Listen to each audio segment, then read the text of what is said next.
One of the best library in JNU सतारा।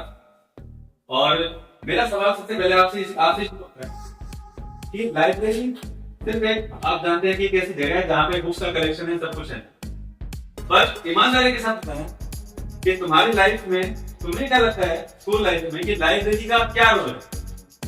कौन बताएगा? कोई भी, तुम्हें क्या लगता है कि लाइब्रेरी में तुम आते हो तो तुम्हें यहाँ क्या सीखने को मिलता है या तुम्हारे लिए इसकी कितनी इंपॉर्टेंस है? और तो समझ में आ गया ना? तो लाइब्रेरी जो हमें जरा दूसरा रहने के ज़्यादा जो टीचर क्लास में पढ़ाते हैं उससे ज़्यादा कुछ और कुछ ज्ञान दीजिए और पूरी जो ग्रंथ एक गुरु होता है। हाँ। अच्छा तुम बताओ, तो तुमने फिजिक्स केमिस्ट्री मैथ के अलावा और कौन सी बुक पढ़ी है? स्टोरी बुक जैसे किसी के नाम? ओके। शिव चरित्र पढ़ा है। शिव चरित्र। ओके ओके, जोर से बोलोगे थोड़ा। शिव चरित्र पढ़ा है। शिव चरित्र पढ़ा है, ठीक है। अच्छा एक बात सोचो, इमेजिन करो कि अगर स्कूल में लाइब्रेरी ना हो तो आपको क्या लगेगा, मतलब कैसा फील होगा? हाँ भाई, अगर स्कूल में लाइब्रेरी ना हो तो अगर स्कूल में लाइब्रेरी ना हो तो हमें अलग अलग जो किताबें पढ़नी है वो पढ़ने को नहीं मिलेगी, क्योंकि हम सारी किताबें जितनी है वो तो नहीं खरीद सकते और वो सारी किताब वो हमें एक जगह से ही लाइब्रेरी में मिलती है। तो लाइब्रेरी होने के देखिए ऐसे बहुत सारे फायदे हैं, और अगर ये लाइब्रेरी नहीं होती तो इन सब से हमें मुकरना पड़ता है। एक चीज और बताओ भाई, लाइफ में क्या रोल है? जैसे आप जब लाइब्रेरी में बुक पढ़ते हो तो उसका आपकी सोशल लाइफ पे कुछ इम्पैक्ट पड़ता है? मतलब आप फिजिक्स केमिस्ट्री मैथ पढ़ रहे हो, ठीक है, आप सब्जेक्ट पे आ गए, पर लाइफ की स्किल्स में कुछ आपको कुछ परिवर्तन नजर आते हैं? अलग अलग तरह के एक्सपीरियंस, जैसे कोई एक एक्सपीरियंस, जैसे किसी बुक को अपने पढ़ के सीखा हो, दूसरी आप फोकस करना, यानी कि कई ऐसी बुक्स होती है जिसमें ये दिखाया जाता है कि कंसंट्रेशन, ऐसी बुक्स होती है ना काफी, कि जिसमें ये सिखाया जाता है कि कंसंट्रेशन कैसे हम करना चाहिए, हमें पढ़ते हुए फोकस कैसे करना है ना? इसके अलावा कोई और एक्सपीरियंस जो आपको लाइब्रेरी में रह करके मिलता है? हाँ, जो लाइब्रेरी की बुक्स होती है उनको पढ़ने के बाद हमारी इमेजिनेशन पावर बढ़ती है, उसके साथ साथ उसमें जो नए नए शब्द होते हैं उनकी जानकारी हमें मिलती है, जिससे हमें वो कैसे हो सकती है, और उसका ही फायदा हमें स्कूल में पढ़ाए जाने वाले सारे सब्जेक्ट में सीखने को सकता है। तो और एक बात हो सकता है या हुआ भी है? होता है। Okay okay okay. अब आपको पीछे वाला सेक्शन देखो सारे, ये सेक्शन कभी यूज किया आपने? इस सेक्शन में किस तरह की बुक्स हैं? अच्छा मुझे बचपन याद आता है जब हम ये हिंदी में पढ़ते थे, चंपक की बुक।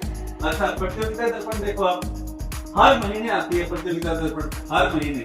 अच्छा ये चीज देखो, आपके लिए शॉर्टकट वे में जब भी हमेशा एक बुकलेट आती है और सर हमें देते भी हैं, सर हमें बोलते हैं कि ठीक है आपको एक बुकलेट दे दें, आप ये इसमें क्वेश्चन आए हुए बच्चों को शॉर्ट, इसको क्या बोलते हैं, कैप्सूल्स बोलते हैं एक तरीके से, कि तुरंत एग्जाम के टाइम पे बहुत काम आते हैं।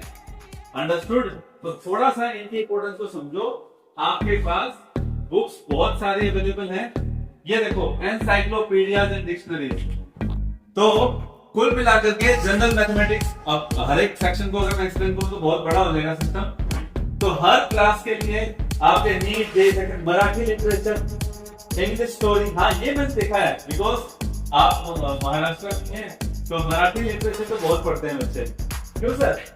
सबसे ज्यादा मराठी, सबसे ज्यादा क्या पढ़ते हैं? मराठी लिटरेचर, सबसे ज्यादा मराठी लिटरेचर पढ़ते हैं। ये अच्छी बात लगी मुझे, मैं देखता हूँ, लेकिन कई बार कुछ लोगों का इंटरेस्ट होता है घोस्ट में, फिक्शन में, वो बुक्स भी पढ़ते हैं, देखा है मैंने। तो चलो, घोस्ट की स्टोरी आपको पसंद है, लेकिन आपको उसके अलावा जो रियल लाइफ हीरोज हैं उनकी बुक्स भी पढ़नी चाहिए।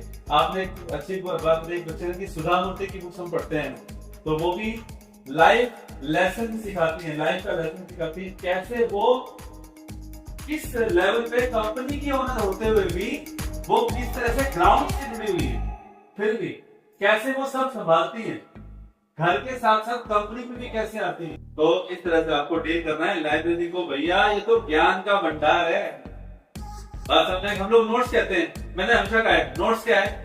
नोट्स तो समुद्र में निकालने का तो एक लोटा जल की तरह है, वो तो एक लोटे पानी की तरह है, वो एक गिलास पानी की तरह है, वो बात समझ में आ गई? वो तो एग्जाम टाइम थोड़ा बहुत तुम्हारी हेल्प कर देगा, लेकिन अगर तुम्हें जिंदगी में वाइड होना है, वाइज बनना है, वाइज समझते हो?